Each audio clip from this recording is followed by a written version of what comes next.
Your phone account is like your backyard smoker. If you leave the lid open, someone else will mess with your meat.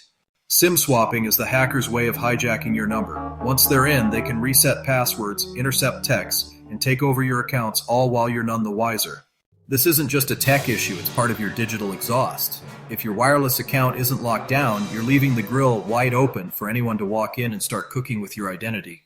Here's how to slam the lid shut on your carrier account. AT&T, call 611 or log in online. Set a personal telephone number code, a 4-8-digit passcode you'll need for any changes. Sprint turn on call forwarding to mask your number. Dial 72 plus the number you want calls sent to, then hit call. Turn it off with 73. T-Mobile, add a strong PIN password through the T-Mobile app or by calling 611. This blocks anyone from making changes without your code. Verizon, enable call forwarding via the My Verizon app or dial 72 plus the forwarding number. Disable with 73 to reclaim your line. SIM swap proof your life. The less you leak, the harder you are to hijack.